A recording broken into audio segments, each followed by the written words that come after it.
My subject is Matthew Crosby. He is the Vice President of Strategic Financial Planning and Treasury of Regional One Health in Memphis, Tennessee.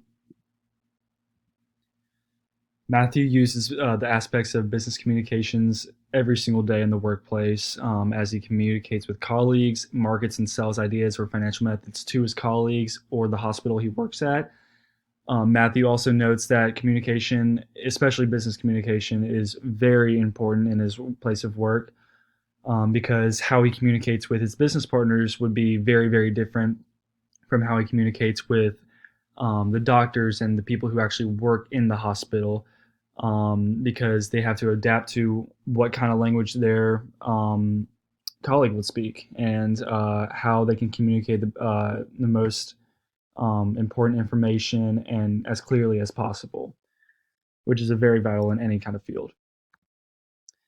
Matthew works 60 to 70 hours per week, usually starts his day around 6 or 7 a.m. and ends around 5 or 6 p.m.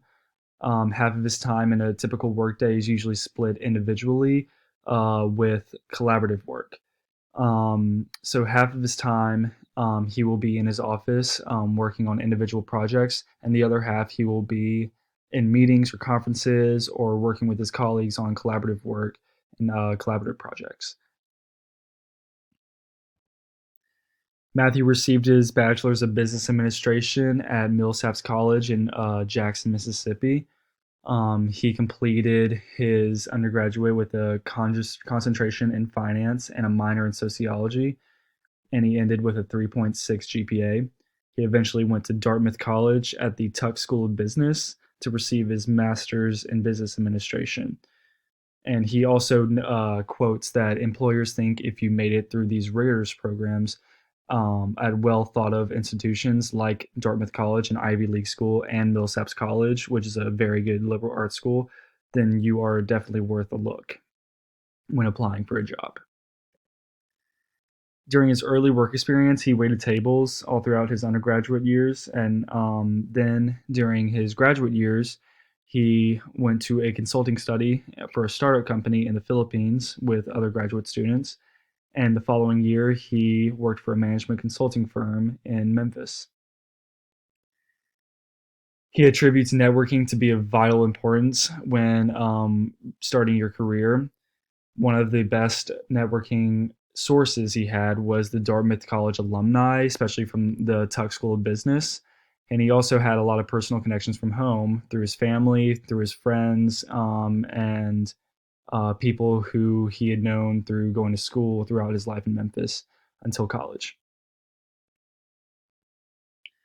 This is a list of his contributing jobs that led him to where he is now.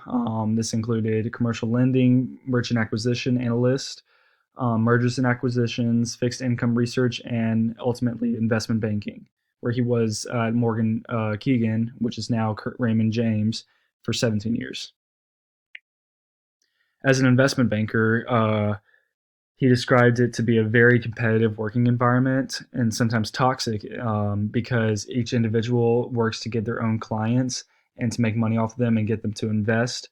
So it's very competitive on who can get the most clients and who can get them to invest the most. He also traveled a lot, traveled to places such as New York, Atlanta, London, Amsterdam, and other places very frequently. He would travel 2 to 4 times a month just to meet for conferences in his department, which his department worked for hospitals. So when he transitioned from an investment banker to where he is now at Regional One as the VP of Treasury of Financials, he is now doing more operational finance. It's more in person, local meeting and consulting. So it's more hands on rather than just consulting and telling people where to put their money. He's actually operating the financials of a single organization. And through this job, he says that he's gained stronger relationships with colleagues because they're all working towards the same goal, and it's less dog eat dog as it was in investment banking.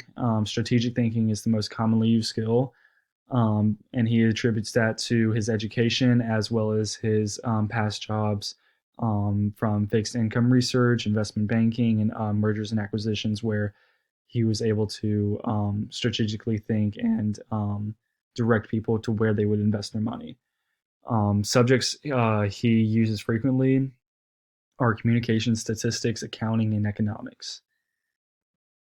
And lastly, his positive aspects and what he prides most about his work is that he helps the financials of a much needed medical center in Memphis.